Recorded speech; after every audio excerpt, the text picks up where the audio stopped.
ನಮಸ್ಕಾರ ಸ್ನೇಹಿತರೆ, welcome to VPAS academy YouTube channel. ನಾನು ವೆಂಕಟೇಶ್ ಪಾಟೀಲ್ ಅಂತ. ಯಾರೆಲ್ಲ ನನ್ನ VPAS academy YouTube channel subscribe ಮಾಡಿರೋ ಪ್ಲೀಸ್ ಸಬ್ಸ್ಕ್ರೈಬ್ ಮಾಡಿ, ಹಾಗೆ ಬೆಲ್ ಬಟನ್ ಒತ್ತುವ ಮುಖಾಂತರ ಯಾವತ್ತು ಕೂಡ ವಿಡಿಯೋಗಳಿಗೆ ನೋಟಿಫೈ ಆಗಿ. ಇವತ್ತು ನಾವು ಏನು 2022 ನಡೆದಂತ GPSTR ಅಥವಾ ಪದವಿ ಪ್ರಾಥಮಿಕ ಶಾಲಾ ಶಿಕ್ಷಕರ ನೇಮಕಾತಿ ಆಗಿದೆಯಲ್ಲ, ಆ ಪರೀಕ್ಷೆಯ ಒಂದು ಏನು ಜನರಲ್ ಪೇಪರ್ 1 ನ ಸಂಪೂರ್ಣ ವಿಶ್ಲೇಷಣೆಯನ್ನ ಈ ಒಂದು ವಿಡಿಯೋ ಕ್ಲಾಸ್ ಅಲ್ಲಿ ಮಾಡ್ತಾ ಹೋಗೋಣ.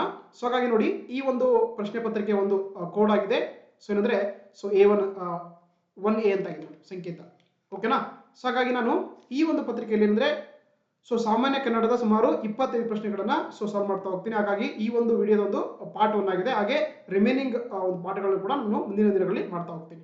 Okay, so once again welcome to VPAS academy YouTube channel. Let's start the class. ನೋಡ್ತಾ ಹೋಗೋಣ. ಸೊ ಸಾಮಾನ್ಯ ಕನ್ನಡದಲ್ಲಿ ನಮಗೆ 25 ಪ್ರಶ್ನೆ ಕೇಳಿರ್ತಾರೆ ಜನರಲ್ ಪೇಪರ್ 1 ನಲ್ಲಿ. ಓಕೆ, ನೋಡ್ತಾ ಹೋಗೋಣ. ಫಸ್ಟ್ ಕ್ವಶನ್, ಇವು ಅನುನಾಸಿಕ ಅಕ್ಷರಗಳು ಅಂತ ಕೇಳಿದ್ದಾರೆ. ಒಂದು ಜನರಲ್ ಗ್ರಾಮರ್ ಕ್ವಶನ್ ಕೇಳಿದ್ದಾರೆ. ನೋಡಿ, ಅನುನಾಸಿಕ ಅಂದ್ರೆ ನಮಗೆಲ್ಲ ಗೊತ್ತಿರುವಂತೆ, ಅನುನಾಸಿಕ ಅಂದ್ರೆ ಯಾವೆಲ್ಲ ಅಕ್ಷರಗಳನ್ನು ಮೂಗಿನ ಸಹಾಯದಿಂದ ಅಥವಾ ನಾಸಿಕದ ಸಹಾಯದಿಂದ ಉಚ್ಚಾರ ಮಾಡ್ತೀವೋ ಆ ಅಕ್ಷರಗಳನ್ನು ಕರಿತಿರೋದು ನಾವು ಸಾಮಾನ್ಯವಾಗಿ ಅನುನಾಸಿಕ ಅಕ್ಷರಗಳನ್ನು ಕರೀತಾರೆ. ಹೌದಾ? ಸೊ ಹಾಗಾಗಿ ನಮಗೆ ಇಲ್ಲಿ ಯ, ಇ, ಣ, ನ ಇದೆಯಲ್ಲ, ಇವುಗಳೇನಂದ್ರೆ ನಾವು ಸಾಮಾನ್ಯವಾಗಿ ಮೂಗಿನ ಸಹಾಯದಿಂದ ಉಚ್ಚರಿಸಲ್ಪಡುವಂತ ಒಂದು ಏನಾಗಿದೆ ಅಕ್ಷರಗಳಾಗಿದೆ. ಹಾಗಾಗಿ ಏನಂತ ಕರೀತಾರೆ? ಅನುನಾಸಿಕ ಅಕ್ಷರಗಳನ್ನು ಕರೀತಾರೆ. ಸೊ ನಮಗೆ ಅಫಿಷಿಯಲ್ ಕೀ ಆನ್ಸರ್ ಕೂಡ ಏನು ಕೊಟ್ಟಿದ್ದಾರೆ? 3 ಕೊಟ್ಟಿದ್ದಾರೆ. ಓಕೆ, ಹಾಗಾಗಿ option 3 is the right answer ಆಗುತ್ತೆ. ನಮಗೆಲ್ಲ ಗೊತ್ತಿರಂತಲ್ವಾ, ನಮ್ಮ ಕನ್ನಡದಲ್ಲಿ ಅಂದ್ರೆ ಒಟ್ಟು 49 ಅಕ್ಷರಗಳಿದೆ. ಅದರಲ್ಲಿ ಸ್ವರಗಳು, ವ್ಯಂಜನಗಳು ಬರುತ್ತೆ. ಹೌದಾ? ಅದೇ ರೀತಿ ಸ್ವರಗಳಲ್ಲಿ ಬಂದಾಗ ಹ್ರಸ್ವ ಸ್ವರಗಳು, ದೀರ್ಘ ಸ್ವರಗಳು, ಇಲ್ಲಿ ಒಂದು ಟೇಬಲ್ ನೋಡಿ ಗೊತ್ತಾಗುತ್ತೆ ನಿಮಗೆ. ಸೊ ನೋಡಿ, ಕನ್ನಡ ವರ್ಣ ಮೇಲೆ ಬಂದಾಗ ಟೋಟಲ್ ಆಗಿ 49 ಅಕ್ಷರಗಳಿದೆ. ಇದರಲ್ಲಿ ಸ್ವರಗಳು ಬರುತ್ತೆ 13 ಇದೆ ಅಲ್ವಾ? ಅದೇ ರೀತಿ ವ್ಯಂಜನಗಳು 34 ಇದೆ. ಹಾಗೆ ಯೋಗವಾಹಗಳು 2 ಇದೆ. ಸೊ ಹಾಗಾಗಿ ಈ ಸ್ವರಗಳಲ್ಲಿ ಬಂದಾಗ ಹ್ರಸ್ವ ಸ್ವರ ಅಂದ್ರೆ ಕಡಿಮೆ ಸಮಯದಲ್ಲಿ ಏನಂದ್ರೆ ಉಚ್ಚರಿಸಲ್ಪಡುವಂತ ಅಕ್ಷರಗಳಿದೆಯಲ್ಲ, ಅದಕ್ಕೆ ಅಂತ ಕರಿತೀವಿ ನಾವು ಹ್ರಸ್ವ ಸ್ವರಗಳಂತ ಕರೀತಾರೆ. ಇವುಗಳು 6 ಆಗಿದೆ. ಅದೇ ರೀತಿ ದೀರ್ಘ ಸ್ವರ ಅಂದ್ರೆ ಹೆಚ್ಚಿನ ದೀರ್ಘಕಾಲದಲ್ಲಿ ಉಚ್ಚರಿಸಲ್ಪಡುವಂತ ಅಕ್ಷರಗಳನ್ನು ನಾವೇನಂತ ಕರಿತೀವಿ? ದೀರ್ಘ ಸ್ವರಗಳಂತ ಕರೀತಾರೆ. ಇವುಗಳು 7 ಇದೆ. ಹಾಗೆ ವ್ಯಂಜನಗಳಲ್ಲಿ ಕೂಡ ಅಗೇನ್ 2 ತರ ಬರುತ್ತೆ.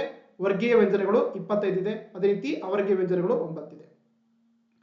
ಸೊ ಅದೇ ರೀತಿ ಅಲ್ಪಪ್ರಾಣ ವರ್ಗೀಯ ವ್ಯಂಜನಗಳಲ್ಲಿ ಅಲ್ಪಪ್ರಾಣ 10 ಇರುತ್ತೆ, ಮಹಾಪ್ರಾಣ 10 ಇರುತ್ತೆ. ಅದೇ ರೀತಿ ಅನುನಾಸಿಕ 5 ಇರುತ್ತೆ. ಇವೇ ನಮಗೆ ಕೊಟ್ಟಂತ ಇದಾಗಿದೆ. ಅನುನಾಸಿಕ ಅಂದ್ರೆ ಸಾಮಾನ್ಯವಾಗಿ ನಾವು ಮೂಗಿನ ಸಹಾಯದಿಂದ ಉಚ್ಚರಿಸಲ್ಪಡುವಂತ ಅಕ್ಷರಗಳಿದೆಯಲ್ಲ, ಅವುಗಳು ಏನಂತ ಕರೀತಾರೆ ಅಂದ್ರೆ ಅನುನಾಸಿಕ ಅಂತ ಕರೀತಾರೆ. ಸೊ ಹಾಗಾಗಿ option 3 is the right answer ಆಗುತ್ತೆ. ಓಕೆ, ಅರ್ಥ ಆಯ್ತಲ್ವಾ? ಎಸ್. ನೆಕ್ಸ್ಟ್ ಕ್ವಶನ್ ನೋಡ್ತಾ ಹೋಗೋಣ. ನೋಡಿ, ಅನುನಾಸಿಕ ಅಂದ್ರೆ ಮೂಗಿನ ಸಹಾಯದಿಂದ ಉಚ್ಚರಿಸಲ್ಪಡುವಂತ ವ್ಯಂಜನಗಳನ್ನು ಏನು ಕರಿತೀವಿ ಅಂದ್ರೆ ನಾವು ಸಾಮಾನ್ಯವಾಗಿ ಅನುನಾಸಿಕ ಅಕ್ಷರಗಳನ್ನು ಕರೀತಾರೆ. ಇದರಲ್ಲಿ ಬಂದಾಗ ಯ ಇದೆ, ಇ ಇದೆ, ನ ಇದೆ. ಸೊ ಎಲ್ಲ ಕೂಡ ಬರ್ತಾ ಹೋಗುತ್ತೆ. Okay, yes. ನೆಕ್ಸ್ಟ್ ನೋಡ್ತಾ ಹೋಗೋಣ ಮುಂದಿನ ಪ್ರಶ್ನೆ. ಎರಡನೇದ್ದು ನಮಗೆ ನಾಮಪದಗಳ ಬಗ್ಗೆ ಕೊಟ್ಟಿದ್ದಾರೆ. ರೂಢನಾಮಕ್ಕೆ ಉದಾಹರಣೆಯ ಪದವಿದೆ ಅಂತ ಕೊಟ್ಟಿದ್ದಾರೆ. ಹೌದಾ? ರೂಢನಾಮಕ್ಕೆ ಯಾವುದು ಉದಾಹರಣೆ ಅಂತ ಕೇಳ್ತಾರೆ. ನೋಡಿ, ನಮಗೆ ನಾಮಪದಗಳು ಬಂದಾಗ ರೂಢನಾಮ, ಅಂಕಿತನಾಮ, ಅನ್ವರ್ತಕ ನಾಮ, ಹೀಗೆ ಹಲವಾರು ನಾಮಗಳು ಬರ್ತಾ ಹೋಗುತ್ತಲ್ವಾ? ಹಾಗಾಗಿ ಇಲ್ಲಿ ನಮಗೆ ರೂಢನಾಮ ಅಂತ ಕೇಳ್ತಾರೆ.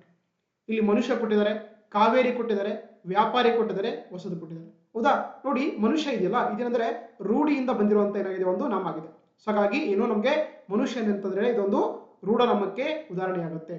ಅದೇ ರೀತಿ ಕಾವೇರಿ ಇದೆಯಲ್ಲ, ಇದೇನಾಗುತ್ತೆ? ಇದು ಕಾವೇರಿ ಅನ್ನೋದು ಅಂಕಿತ ನಾಮಕ್ಕೆ, ಅಂದ್ರೆ ನಾವು ವ್ಯವಹಾರದ ವಿಷಯಕ್ಕಾಗಿ ಏನ್ ಮಾಡ್ತೀವಿ ಅಂದ್ರೆ ಇಟ್ಟಂತ ಒಂದು ಏನು ನಾಮ ಇದೆಯಲ್ಲ, ಹೆಸರುಗಳಿದೆಯಲ್ಲ, ಅದಕ್ಕೆ ಏನಂತ ಕರಿತೀವಿ ನಾವು? ಅಂಕಿತ ನಾಮ ಅಂತ ಕರೀತಾರೆ. ಈಗ ಫಾರ್ ಎಕ್ಸಾಂಪಲ್ ಅಂದ್ರೆ ಕಾವೇರಿ ಆಗಿರ್ಬೋದು, ವೆಂಕಟೇಶ್ ಆಗಿರ್ಬೋದು, ಬೆಂಗಳೂರು ಆಗಿರ್ಬೋದು. ಹೌದಾ? ಇವೆಲ್ಲ ಕೂಡ ಅಂಕಿತ ನಾಮಗಳಾಗಿದೆ. ನಾವು ವ್ಯವಹಾರದ ಒಂದು ಇದಕ್ಕಾಗಿ ಕಾರಣಕ್ಕಾಗಿ ಇಟ್ಟಂತ ಹೆಸರುಗಳಿಗೆ ಏನಂತ ಕರಿತೀವಿ? ಅಂಕಿತ ನಾಮ ಅಂತ ಕರೀತಾರೆ. ಅಂದ್ರೆ ರೂಢಿಯಿಂದ ಬಂದ ಹೆಸರುಗಳಿಗೆ ನಾವೇನಂತ ಕರಿತೀವಿ? ರೂಢನಾಮ ಅಂತ ಕರೀತಾರೆ. ಓಕೆನಾ? ಅದೇ ರೀತಿ ವ್ಯಾಪಾರಿ ಇದೆಯಲ್ಲ, ಇದೇನಂದ್ರೆ ಇದೊಂದು ಅನ್ವರ್ತಕ ನಾಮ ಅಂತ ಕರಿತೀವಿ. ನೋಡಿ, ಇದನ್ನ ಏನಂತ ಕರೀತಾರೆ ಅಂದ್ರೆ ಅನ್ವರ್ತಕ ನಾಮ ಅಂತ ಕರೀತಾರೆ. ಅಂದ್ರೆ ಇದೇನಂದ್ರೆ ಅರ್ಥಕ್ಕನುಗುಣವಾಗಿ ಅನ್ವರ್ತಕ ನಾಮ ಅಂತ ಕರೀತಾರೆ. ಅರ್ಥಕ್ಕನುಗುಣ ಅಂತ ನೋಡಿ, ವ್ಯಾಪಾರ ಮಾಡುವವನು ವ್ಯಾಪಾರಿ, ಏನಂದ್ರೆ ಪಾಠ ಹೇಳುವವನು ಶಿಕ್ಷಕ. ಹೌದಲ್ವಾ? ಅದೇ ರೀತಿ ಗಾಡಿ ಚಲಾಯಿಸುವವನು ಚಾಲಕ. ಈ ತರ ಅಂದ್ರೆ ಅನ್ವರ್ತಕ ನಾಮಗಳನ್ನು ಕರೀತಾರೆ. ಅಂದ್ರೆ ಅರ್ಥಕ್ಕನುಗುಣವಾಗಿರುವಂತಹ ಒಂದು ಹೆಸರುಗಳಿಗೆ ಏನಂತ ಕರಿತೀವಿ ಅಂದ್ರೆ ವ್ಯಾಪಾರಿನ ಅನ್ವರ್ತಕ ನಾಮ ಅಂತ ಕರೀತಾರೆ. ಅದೇ ರೀತಿ ಹೊಸದು ಇದೆಯಲ್ಲ, ಇದೇನಂದ್ರೆ ಏನಿರುತ್ತೆ ನೋಡಿ, ಇದನ್ನ ನಾವು ಏನಂತ ಕರಿತೀವಿ? ಗುಣವಾಚಕ ಅಂತ ಕರೀತಾರೆ.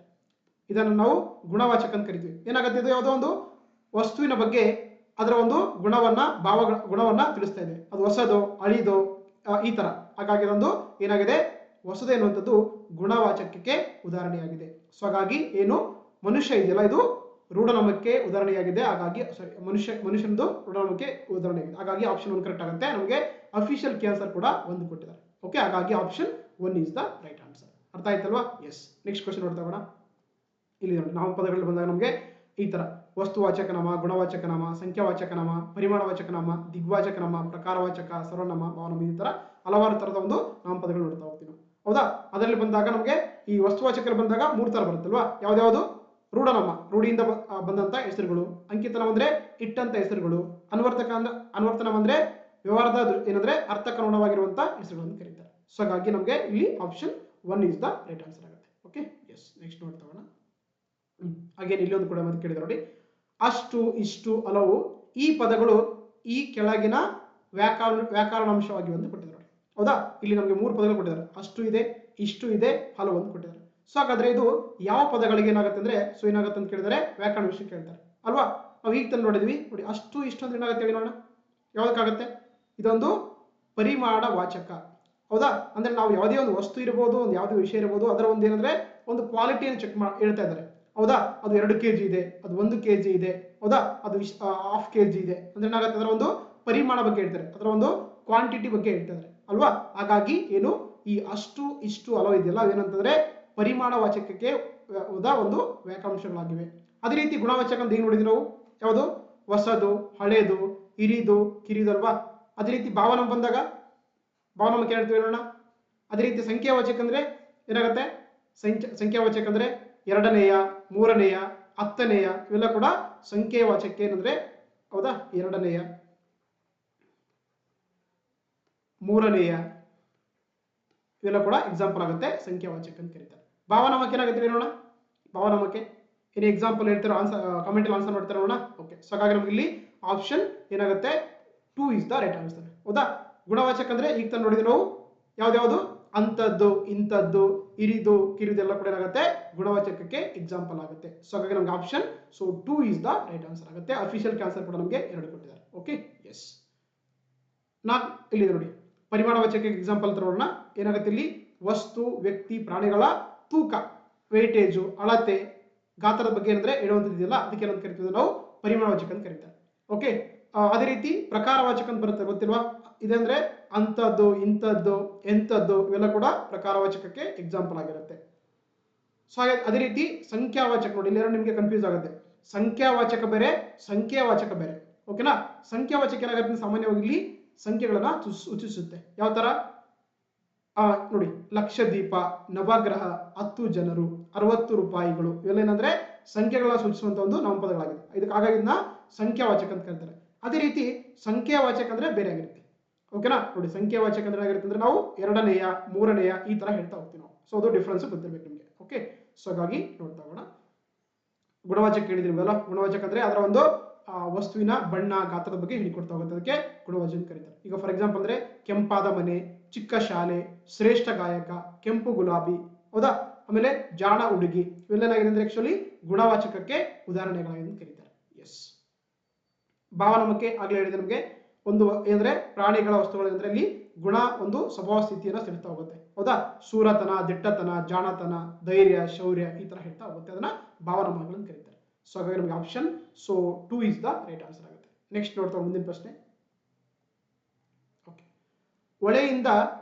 ಒಳೆಯಿಂದ ಈ ಪದದಲ್ಲಿರುವಂತ ವಿಭಕ್ತಿ ಪ್ರತ್ಯಯ ಕೇಳ್ತಾರೆ ನೋಡಿ. ವೆರಿ ಇಂಪಾರ್ಟೆಂಟ್, ನಿಮಗೆಲ್ಲ ಗೊತ್ತಿರುತ್ತೆ, ವಿಭಕ್ತಿ ಪ್ರತ್ಯಯಗಳೆಲ್ಲ ಓದಿರ್ತೀರಾ. ಹೌದಾ? ಸೊ ನಮಗೆ ಟೋಟಲ್ ಆಗಿ 7 ವಿಭಕ್ತಿ ಪ್ರತ್ಯಯ ಬರುತ್ತಲ್ವಾ? ಪ್ರಥಮ ಉ, ದ್ವಿತೀಯ ಅನ್ನು, ತೃತೀಯ ಇಂದ, ಚತುರ್ಥಿ ಈಗೇಕೆ, ಪಂಚಮಿ ಇಂದ, ದಶೆಯಿಂದ, ಮತ್ತೆ ಷಷ್ಠಿಯ ಸಪ್ತಮಿ ಅಲ್ಲಿ ಸಂಬೋಧನ ಏನ್ ಅಂತ ಬರುತ್ತೆ. ಸೊ ಹಾಗಾಗಿ ನೋಡಿ, ಇಲ್ಲಿ ಒಳೆಯಿಂದ ಅಂತಿದೆಯಲ್ಲ, ಇದೇನಂದ್ರೆ ಇದೊಂದು ತೃತೀಯ ವಿಭಕ್ತಿಗೆ ಅಲ್ವಾ? ಇದೇನಾಗಿದೆ? ತೃತೀಯ ವಿಭಕ್ತಿಗೆ ಏನಾಗಿದೆ? ಒಂದು ವಿಭಕ್ತಿ ಪದ ಆಗಿದೆ. ಸೊ ಹೌದಾ? ತೃತೀಯಕ್ಕೆ ಏನಾಗಿದೆ? ಅದರ ಒಂದು ಪ್ರತ್ಯಯ ಇಂದ ಆಗಿದೆ. ಷಷ್ಠಿಗೆ ಏನಾಗಿದೆ? ಅ ಆಗಿದೆ. ಪ್ರಥಮಕ್ಕೆ ಏನಾಗಿದೆ? ಪ್ರಥಮಕ್ಕೆ ಉ ಆಗಿದೆ. ಚತುರ್ಥಿಗೆ ಏನಾಗಿದೆ? ಈಗೇಕೆ ಅಂತ ಕರಿತೀವಿ ನಾವು. ಈಗೇಕೆ ಅಂತ ಕರೀತಾರೆ. ಇದೊಂದು ಪ್ರತ್ಯಯ ಆಗಿರುವಂಥದ್ದು. ಸೊ ಹಾಗಾಗಿ ಏನು ಒಳೆಯಿಂದ ಇದೆಯಲ್ಲ, ಇದು ತೃತೀಯ ವಿಭಕ್ತಿಗೆ ಒಂದು ಉದಾಹರಣೆಯಾಗಿದೆ. ಸೊ ಹಾಗಾಗಿ option 4 is the right answer ಆಗುತ್ತೆ. ನೋಡಿ, ನಮಗೆ ವಿಭಕ್ತಿ ಪ್ರತ್ಯಯಗಳು ಬಹಳ ಇಂಪಾರ್ಟೆಂಟ್ ಆಗ್ತಾ ಹೋಗುತ್ತೆ. ಒಂದು ಕ್ವಶನ್ ಫಿಕ್ಸ್ ಇರುತ್ತೆ ಅದರಲ್ಲಿ.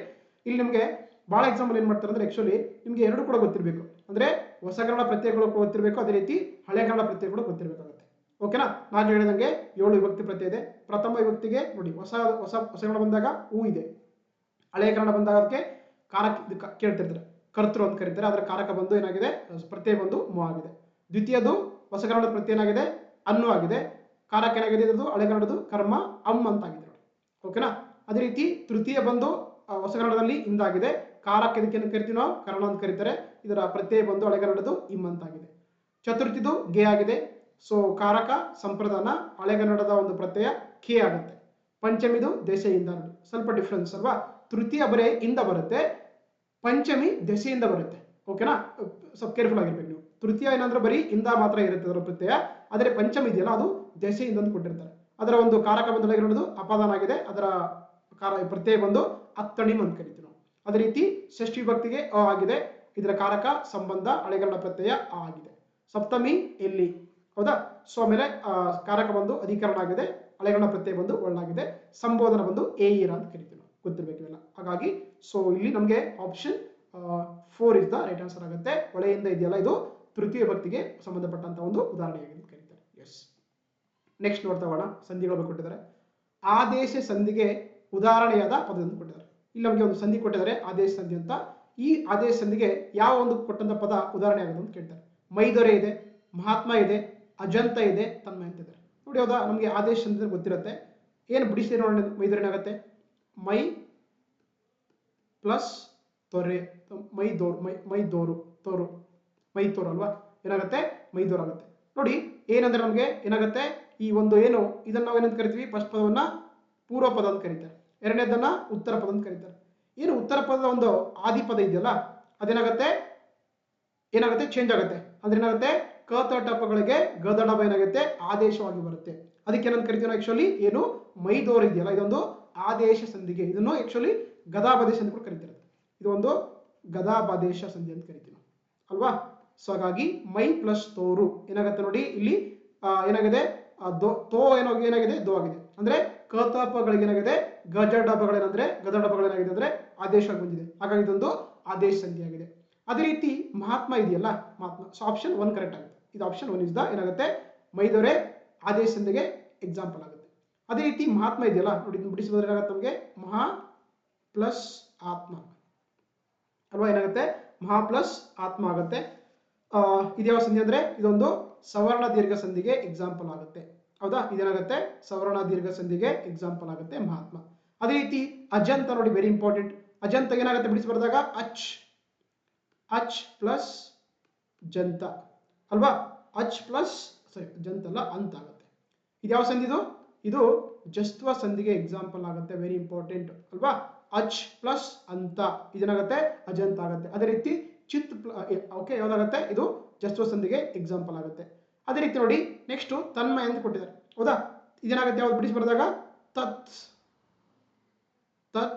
ಪ್ಲಸ್ ಮಯ ಏನಾಗುತ್ತೆ ತನ್ಮಯ ಆಗುತ್ತೆ. ಇದು ಯಾವ ಸಂಧಿ ಅಂದ್ರೆ ಇದು ಅನುನಾಸಿಕ ಸಂಧಿಗೆ ಎಕ್ಸಾಂಪಲ್ ಆಗುತ್ತೆ. Very important. ಇದು ಅನುನಾಸಿಕ ಸಂಧಿ ಅಥವಾ ಚಿನ್ಮಯ ಅಂತ ಕೂಡ ಕೇಳ್ತಾರೆ ಎಕ್ಸಾಂಪಲ್. ಚಿನ್ಮಯ ಕೂಡ ಏನಂದ್ರೆ ಇಟ್ಸ್ ಎಕ್ಸಾಂಪಲ್ ಆಫ್ ದಿ ಅನುನಾಸಿಕ ಸಂಧಿಗೆ ಅಂತ ಕರೀತಾರೆ. ಸೊ ಹಾಗಾಗಿ option 1 is the right answer ಆಗುತ್ತೆ. ಮೈದೋರು ಇದೆಯಲ್ಲ ಅಂದ್ರೆ ಮೈ ಪ್ಲಸ್ ತೋರು ಏನಾಗುತ್ತೆ ಮೈದೋರು ಆಗುತ್ತೆ. ಇದೊಂದು ಆದೇಶ ಸಂಧಿಗೆ ಉದಾಹರಣೆಯಾಗಿದೆ. ಅಫಿಷಿಯಲ್ ಕ್ಯಾನ್ಸರ್ ಕೂಡ ನಮಗೆ ಒಂದು ಕೊಟ್ಟಿದ್ದಾರೆ. ಓಕೆ. ಹಾಗಾಗಿ option 1 is the right answer ಆಗುತ್ತೆ. ನೆಕ್ಸ್ಟ್ ನೋಡ್ತಾ ಮುಂದಿನ ಪ್ರಶ್ನೆ. ಓಕೆ. ನೆಕ್ಸ್ಟ್ ಸಮಾಸ ಕೊಟ್ಟಿದ್ದಾರೆ. ಸಮಾಸ ಬಗ್ಗೆ ಬೆಟ್ಟದಾವರೆ ಪದವು ಈ ಸಮಾಸಕ್ಕೆ ಉದಾಹರಣೆಯಾಗಿದೆ ಅಂತ ಕೊಟ್ಟಿದ್ದಾರೆ. ವೆರಿ ಬಹಳ ಈಸಿ ಕ್ವಶನ್ ಅಲ್ವಾ. ನೋಡಿ ಬೆಟ್ಟದ ಪ್ಲಸ್ ತಾವರೆ ಅಲ್ವಾ. ಏನು ಬಿಡಿಸಿ ಬರೆದಾಗ ಏನಾಗುತ್ತೆ ಬೆಟ್ಟದ ಪ್ಲಸ್ ತಾವರೆ. ಹೌದಾ. ನೋಡಿ ಏನು ಇದೇನಾಗುತ್ತೆ ಅದಕ್ಕಾಗುತ್ತೆ ಎಕ್ಸಾಂಪಲ್. ಇದು ತತ್ಪುರುಷ ಸಮಾಸಕ್ಕೆ ಉದಾಹರಣೆಯಾಗುತ್ತದಲ್ವಾ. ತತ್ಪುರುಷ ಏನಾಗಿರ್ಬೇಕಂದ್ರೆ ಏನಾಗಿರ್ಬೇಕು ಎರಡು ಪೂರ್ವ ಪದ ಉತ್ತರ ಪದ ಏನಾಗಿರ್ಬೇಕಂದ್ರೆ ಏನಾಗಿರ್ಬೇಕು ನಾಮಪದಗಳಾಗಿರ್ಬೇಕಲ್ವಾ. ಸೊ ಹಾಗಾಗಿ ಅದೇನಾಗುತ್ತೆ ನಮಗೆ ತತ್ಪುರುಷ ಸಮಾಸ ಆಗುತ್ತೆ. ಹಾಗಾಗಿ ಬೆಟ್ಟದಾವರೆ ಇದೆಯಲ್ಲ ಇದೊಂದು ತತ್ಪುರುಷ ಸಮಾಸಕ್ಕೆ ಉದಾಹರಣೆಯಾಗಿದೆ. ಹಾಗಾಗಿ option 4 is the right answer ಆಗುತ್ತೆ. ಹಾಗಾದ್ರೆ ಕ್ರಿಯಾ ಸಮಾಸ ಅಂದ್ರೆ ಏನು ನೋಡೋಣ. ವಾಟ್ ಇಸ್ ಕ್ರಿಯಾ ಸಮಾಸ ಏನಿರುತ್ತೆ ನೋಡಿ. ಇಲ್ಲಿ ಸಾಮಾನ್ಯವಾಗಿ ಏನು ಕೊಡ್ತಾರೆ ಅಂದ್ರೆ ಏನು ಉತ್ತರ ಪದ ಮತ್ತು ಪೂರ್ವ ಪದ ಇರುತ್ತಲ್ಲ ಏನಿರುತ್ತೆ ಇಲ್ಲಿ ಆಕ್ಚುಲಿ ಕ್ರಿಯಾಪದ ಕೊಟ್ಟಿರ್ತಾರೆ. ಎಕ್ಸಾಂಪಲ್ ಅಂದ್ರೆ ನೋಡಿ ಈಗ ಕೈ ಪ್ಲಸ್ ಕೊಟ್ಟಳಲ್ವಾ. ಕೈ ಪ್ಲಸ್ ಕೊಟ್ಟಳು ಏನಾಗುತ್ತೆ ಕೈ ಕೊಟ್ಟಳು ಇದೇನಾಗುತ್ತೆ. ಸೊ ಕ್ರಿಯಾ ಸಮಾಸಕ್ಕೆ ಒಂದು ಎಕ್ಸಾಂಪಲ್ ಆಗುತ್ತೆ. ಅದೇ ರೀತಿ ನೆಕ್ಸ್ಟ್ ದ್ವಿಗು ಸಮಾಸ ಅಂದ್ರೆ ನೋಡಿ ಏನಾಗುತ್ತೆ ದ್ವಿಗು ಸಮಾಸಕ್ಕೆ ಎಕ್ಸಾಂಪಲ್ ಹೇಳೋಣ. ದ್ವಿಗು ಸಮಾಸಕ್ಕೆ ಇಲ್ಲಿ ಏನಾಗಿರುತ್ತೆ ಪೂರ್ವ ಪದ ಏನಾಗಿರುತ್ತೆ ಸಂಖ್ಯಾವಾಚಕ ಆಗಿರುತ್ತೆ, ಉತ್ತರ ಪದ ಏನಾಗಿರುತ್ತೆ ನಾಮಪದ ಆಗಿರುತ್ತೆ. ಈಗ ಫಾರ್ ಎಕ್ಸಾಂಪಲ್ ಅಂದ್ರೆ 1 ಪ್ಲಸ್ ಕಣ್ಣು ಏನಾಗುತ್ತೆ ಒಕ್ಕಣ್ಣು ಅಲ್ವಾ. ನೋಡಿ ಪದ ಸಂಖ್ಯೆ ಇದೆ ಒಕ್ಕಣ್ಣು. ಅದೇ ರೀತಿ ಇಮ್ಮಡಿ ಇದು ಕೂಡ ಏನಾಗುತ್ತೆ ಎಕ್ಸಾಂಪಲ್. ಸೊ ಈ ಒಂದು ದ್ವಿಗು ಸಮಾಸಕ್ಕೆ ಎಕ್ಸಾಂಪಲ್ ಆಗುತ್ತೆ. ಓಕೆ, ಹಾಗಾಗಿ ನಮ್ಗೆ ಇಲ್ಲಿ ಆಪ್ಷನ್ 4 ಇದೆಯಲ್ಲ, ಬೆಟ್ಟದವರೆನ್ನೋದು ತತ್ಪುರುಷ ಸಮಾಸಕ್ಕೆ ಉದಾಹರಣೆಯಾಗಿದೆ. ಹಾಗಾಗಿ ಆಪ್ಷನ್ 4 ಅಫಿಷಿಯಲ್ ಆನ್ಸರ್ ಕೂಡ ನಮಗೆ 4 ಕೊಟ್ಟಿದ್ದಾರೆ. ಹಾಗಾಗಿ option 4 is the right answer. Next question ನೋಡ್ತಾ ಹೋಗೋಣ.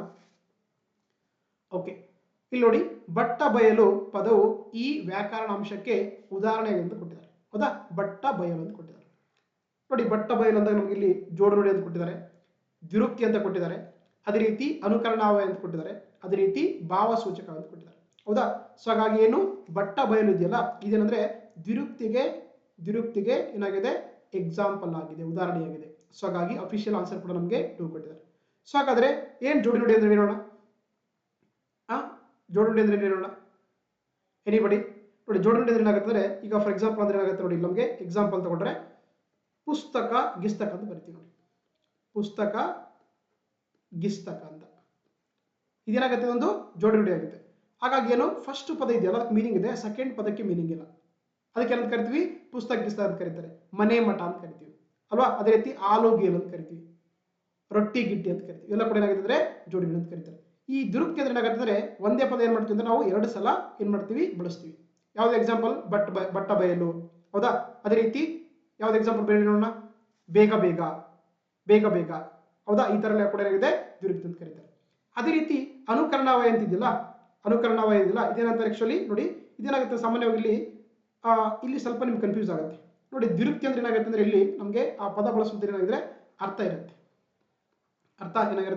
ಅರ್ಥ ಇರುತ್ತೆ. ಬೇಗ ಬೇಗ ಅಂದ್ರೆ ಸೊ ಸ್ಪೀಡ್ ಅಂತಲ್ವಾ, ಬೇಗ ಬೇಗ ಅಂತ ಒಂದ್ ಪದನ 2 ಸಲ ಬಳಸ್ತೀವಿ, ಬೇಗ ಬೇಗ ಅಂತ ಕರೀತಾರೆ. ಅದೇ ರೀತಿ ಅನುಕರಣಾವಯ ಯಾಕಂದ್ರೆ ಆಕ್ಚುಲಿ ಇಲ್ಲಿ ಬಳಸುವಂತ ಪದ ಇದೆಯಲ್ಲ, ಇದಕ್ಕೆ ಮೀನಿಂಗ್ ಇರಲ್ಲ, ಅರ್ಥ ಇರಲ್ಲ. ಈಗ ಫಾರ್ ಎಕ್ಸಾಂಪಲ್ ಅಂದ್ರೆ ದಬ ದಬ ಅಂತ ಕರಿತೀವಿ ನೋಡಿ. ದಬ ದಬ ಮಳೆ ಬರ್ತದೆ, ದಬ ದಬ ನೀರು ಬೀಳ್ತಾ ಇದೆ, ರಪ ರಪ ಮಳೆ ಬರ್ತಾ ಇದೆ ನೋಡಿ. ಇದು ಆಕ್ಚುಲಿ ರಪ ರಪ ಅಂತ ಒಂದು ಯಾವ್ದು ಮೀನಿಂಗ್ ಇಲ್ಲ, ಬಟ್ ಏನೋ ಒಂಥರ ನಾವು ಬಳಸ್ತಾ ಇದೀವಿ, ಅದಕ್ಕೆ ಏನಂತ ಕರಿತೀವಿ ನಾವು ಅನುಕರಣಾವಯ ಅಂತ ಕರೀತಾರೆ. ಅದೇ ರೀತಿ ಭಾವಸೂಚಕ ಅಂದ್ರೆ ನಮ್ಗೆ ಏನಾದ್ರು ಕೂಡ ಎಕ್ಸೈಟ್ಮೆಂಟ್ ಆದಾಗ ಆಹಾ ಅಂತ ಯೂಸ್ ಮಾಡ್ತೀವಲ್ಲ, ಆಹಾ ಅಂತ ಯೂಸ್ ಮಾಡ್ತೀವಿ, ಅಯ್ಯೋ ಅಂತ ಯೂಸ್ ಮಾಡ್ತೀವಿ, ಹಬ್ಬ ಅಂತ ಯೂಸ್ ಮಾಡ್ತೀವಿ, ಅದಕ್ಕೆ ಏನಾಗುತ್ತೆ ಭಾವಸೂಚಕ ಅಂತ ಕರೀತಾರೆ. ಸೊ ಹಾಗಾಗಿ ನಮ್ಗೆ ಇಲ್ಲಿ ಏನು ಬಟ್ಟ ಬಯಲು ಇದೆಯಲ್ಲ, ಇದು ದ್ವಿರುಕ್ತಿಗೆ ಒಂದು ಎಕ್ಸಾಂಪಲ್ ಆಗಿದೆ. ಆಪ್ಷನ್ 2 ಕರೆಕ್ಟ್ ಆಗುತ್ತೆ. ಅಫಿಷಿಯಲ್ ಆನ್ಸರ್ ಕೂಡ ನಮಗೆ 2 ಕೊಟ್ಟಿದ್ದಾರೆ. ಓಕೆನಾ, ಸ್ವಲ್ಪ ಕೇರ್ಫುಲ್ ಆಗಿ ಈ ಅನುಕರಣಾವಯ ಮತ್ತೆ ದ್ವಿರುಕ್ತಿ ಮಧ್ಯೆ ಡಿಫರೆನ್ಸ್ ನೋಡ್ಕೊಳ್ಳಿ. ಓಕೆನಾ, ಈ ದ್ವಿರುಕ್ತಿಗೆ ಏನಂದ್ರೆ ಆ ಪದ ಏನಾಗಿರುತ್ತೆ, ಅದು ಅರ್ಥ ಹೊಂದಿರುತ್ತೆ. ಆದ್ರೆ ಅನುಕರಣಾವಯ ಇದೆಯಲ್ಲ, ಆ ಒಂದು ಬಳಸುವಂತ ಪದಕ್ಕೆ ಏನಂದ್ರೆ ಯಾವುದೇ ರೀತಿಯ ಮೀನಿಂಗ್, ಅರ್ಥ ಇರಂಗಿಲ್ಲ. ಓಕೆನಾ, so that is the difference ಆಗಿರುತ್ತೆ. ಸೊ ಹಾಗಾಗಿ option 2 is the right answer ಆಗುತ್ತೆ. ಓಕೆ, ನೆಕ್ಸ್ಟ್ ಕ್ವಶನ್ ನೋಡ್ತಾ ಹೋಗೋಣ. ಇಲ್ಲಿ ಅಗೇನ್ ಮತ್ತೆ ನೋಡಿ, ಜೋಡು ನುಡಿಗೆ ಉದಾಹರಣೆಯಾದ ಪದ ಅಂತ ಕೊಟ್ಟ ನೋಡಿ. ಹೌದಾ, ಜೋಡು ನುಡಿ ಅಂತ. ಈಗ ನಾವು ದ್ವಿರುಕ್ತಿ ನೋಡಿದ್ವಿ, ಈಗ ಜೋಡು ನುಡಿ ಕೊಟ್ಟಿದ್ದಾರೆ ನೋಡಿ, ಜೋಡು ನುಡಿ ಅಂತ ಕೊಟ್ಟಿದ್ದಾರೆ. ಹೌದಾ, ಯಾವ್ದಾಗುತ್ತೆ ಇಲ್ಲಿ ನಮಗೆ ಆಲ್ ಜೇನು ಅಂತ ಆಗ್ತಾರೆ, ಆಲು ಜೇನು, ಆಲ್ ಜೇನು ಅಂತ ಏನ್ ಮಾಡ್ತೀವಿ, ಜೋಡು ನುಡಿ ಬಳಸ್ತಿರ್ತೀವಲ್ವಾ, ಆಲು ಜೇನು, ಆಲ್ ಜೇನು ಅಂತ ಕರೀತಾರೆ. ಸೊ ಹಾಗಾಗಿ ಏನು ಆಪ್ಷನ್ 3 ಕರೆಕ್ಟ್ ಆಗುತ್ತೆ. ಅದೇ ರೀತಿ ಏನು ಕೊನೆಗೆ ಇದೆಯಲ್ಲ, ಇದೇನಾಗುತ್ತೆ, ಇದು ಕೂಡ ಒಂದು ದ್ವಿರುಕ್ತಿ ಆಗುತ್ತೆ. ಕೊನೆಗೆ ದ್ವಿರುಕ್ತಿ ಆಗುತ್ತೆ. ಚುರು ಚುರು ಕೂಡ ದ್ವಿರುಕ್ತಿ ಆಗುತ್ತೆ. ಹಬ್ಬಬ್ಬ ಕೂಡ ದ್ವಿರುಕ್ತಿ ಆಗುತ್ತೆ. ಹಾಗಾಗಿ ಈ ಆಲ್ಜನ್ ಇದೆಯಲ್ಲ, ಇದೇನಂದ್ರೆ ಜೋಡು ನುಡಿಗೆ ಉದಾಹರಣೆಯಾಗಿದೆ. ಅಫಿಷಿಯಲ್ ಆನ್ಸರ್ ಕೂಡ ನಮಗೆ ಕೆ ಆನ್ಸರ್ ಕೂಡ 3 ಕೊಟ್ಟಿದ್ದಾರೆ. ಹಾಗಾಗಿ option 3 is the right answer. Okay, ಜೋಡು ನುಡಿ ಅಂದ್ರೆ ಏನಂದ್ರೆ ನಾವು ಒಂಥರ 2 ಪದಗಳನ್ನ ಎಟ್ ಎ ಟೈಮ್ ಬಳಸ್ತಾ ಹೋಗ್ತೀವಿ, ಅದನ್ನ ಜೋಡು ನುಡಿ ಅಂತ ಕರೀತಾರೆ. ದ್ವಿರುಕ್ತಿ ಅಂದ್ರೆ ಒಂದೇ ಪದವನ್ನ 2 ಸಲ ಬಳಸ್ತೀವಿ, ಅದನ್ನ ದ್ವಿರುಕ್ತಿ ಅಂತ ಕರೀತಾರೆ. ಡಿಫ್ರೆನ್ಸ್ ಅಷ್ಟೇ. ಎಸ್, ನೆಕ್ಸ್ಟ್ ನೋಡ್ತಾ ಮುಂದಿನ ಪ್ರಶ್ನೆ. ಓಕೆ, ಇಲ್ಲಿ ನಮಗೊಂದು ನುಡಿಗಟ್ಟು ಕೊಟ್ಟಿದ್ದಾರೆ. ಕಗ್ಗಂಟು ಈ ನುಡಿಗಟ್ಟಿನ ಅರ್ಥಕ್ಕೆ ಹೇಳ್ತಿದ್ದಾರೆ. ಹತೋಟಿಯಲ್ಲಿಡು, ಬಗೆಹರಿಸಲಾಗದ ಸಮಸ್ಯೆ ಅಂತಿದೆ, ಸಿದ್ಧನಾಗೋದು ಕೊಟ್ಟಿದ್ದಾರೆ, ಸುಳ್ಳು ಮಾತನ್ನು ಕೊಟ್ಟಿದ್ದಾರೆ. ಹೌದಾ, ನಮ್ಮ ಬದುಕಿ ಒಂದು ಕಗ್ಗಂಟಾಗಿದೆ, ನಮಗೆ ಪರೀಕ್ಷೆಗಳು ಕಗ್ಗಂಟಂತೆ ನಮಗೆ ಏನಂದ್ರೆ ಭಾಸವಾಗುತ್ತೆ ಅಂತ ಕರೀತಾರೆ. ಅಂದ್ರೆ ಕಗ್ಗಂಟು ಅಂದ್ರೆ ಸಾಮಾನ್ಯವಾಗಿ ಅದೊಂದು ಬಗೆಹರಿಸಲಾಗದಂತ ಸಮಸ್ಯೆಯಾಗಿ ನಮ್ಮ ಮುಂದೆ ಉದ್ಭವ ಆಗಿರುತ್ತೆ, ಅದನ್ನ ನಾವು ಕಗ್ಗಂಟು ಅಂತ ಕರೀತಾರೆ. ಈಗ ನೋಡಿ, ಸಾಮಾನ್ಯವಾಗಿ ನಿಮ್ಗೆ ಏನಾದ್ರು ಕೂಡ ಹಳ್ಳಿಗಳಿದ್ರೆ ನಿಮ್ಗೆ ಗೊತ್ತಿರುತ್ತೆ, ಒಂದು ಹಗ್ಗ ಇರುತ್ತಲ್ವಾ, ಹಗ್ಗಕ್ಕೆ ಏನಂದ್ರೆ ಈ ತರ ಗಂಟು ಹಾಕ್ಬಿಡ್ತೀವಿ, ಅದನ್ನ ಕಗ್ಗಂಟು ಅಂತ ಕರೀತಾರೆ. ಅಂದ್ರೆ ಈ ಹಗ್ಗ ಇದೆಯಲ್ಲ, ಅದನ್ನ ಬಿಡಿಸೋದು ತುಂಬಾ ಕಷ್ಟ ಆಗುತ್ತೆ, ಅದನ್ನ ಕಗ್ಗಂಟು ಅಂತ ಕರೀತಾರೆ. ಯಾರಾದ್ರೂ ನಿಮ್ಗೆ ಹಳ್ಳಿಗಳಲ್ಲಿ ರೈತರ ಮಕ್ಕಳಾಗಿದ್ರೆ ಗೊತ್ತಿರುತ್ತೆ ನಿಮಗೆ. ಈಗ ಫಾರ್ ಎಕ್ಸಾಂಪಲ್ ಅಂದ್ರೆ ಈ ತರ ಹಗ್ಗ ಇದ್ದಾಗ ಏನ್ ಮಾಡ್ತಿದ್ರೆ ಅದನ್ನ ಫೋಲ್ಡ್ ಮಾಡಿ ಕಿಟ್ಟಿದಾಗ ಏನಾಗುತ್ತೆ, ಅದು ಕಗ್ಗಂಟು ಬಿದ್ರೆ ಅದು ಬಿಡಿಸೋದು ಬಹಳ ಕಷ್ಟ ಆಗಿರುತ್ತೆ. ಅದಕ್ಕೆ ಆ ಒಂದು ದೃಷ್ಟಿಯಲ್ಲಿ ಅಂದ್ರೆ ಆಕ್ಚುಲಿ ಕಗ್ಗಂಟು ಅಂತ ಏನಾಗುತ್ತೆ, ಇದೊಂದು ಬಗೆಹರಿಸಲಾಗದಂತ ಸಮಸ್ಯೆ ಅಂತ ಕರೀತಾರೆ. ಹಾಗಾಗಿ ಆಪ್ಷನ್ 2 ಸರಿಯಾಗುತ್ತೆ. ಅಫಿಷಿಯಲ್ ಆನ್ಸರ್ ಕೂಡ ನಮಗೆ 2 ಕೊಟ್ಟಿದ್ದಾರೆ. Okay, S.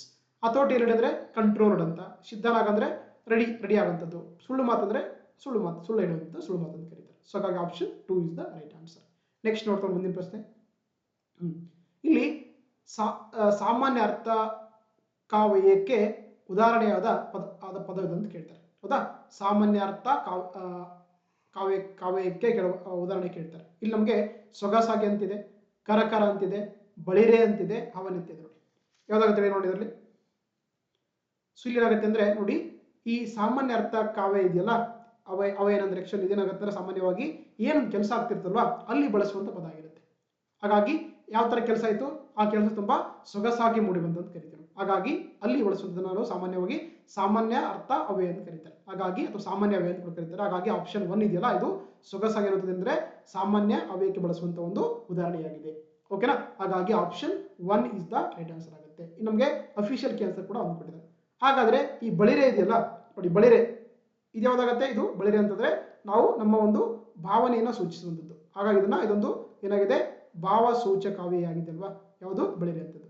ಅದೇ ರೀತಿ ಕರಕರ ಅಂದ್ರೆ ಏನಾಗುತ್ತೆ, ಇದು ಅಗೇನ್ ಇದೊಂದು ಕೂಡ ಅನುಕರಣಾವಯ ಅಲ್ವಾ, ಇದೊಂದು ಏನಾಗಿದೆ ಅನುಕರಣಾವಯ ಆಗುತ್ತೆ. ಯಾಕಂದ್ರೆ ಒಂದೇ ಪದವನ್ನ 2 ಸಲ ಬಳಸಿದ್ದಾರೆ, ಮತ್ತೆ ಮೀನಿಂಗ್ ಕೂಡ ಇಲ್ಲ. ಕರಕರ ಅಂದ್ರೆ ಏನು ಗೊತ್ತಾಗಲ್ವಲ್ಲ. ಅದೇ ರೀತಿ ಅವನೇ ಅಂದ್ರೆ ಏನಾಗುತ್ತೆ, ಆಕ್ಚುಲಿ ಇದು ಅವತರಣಾರ್ಥ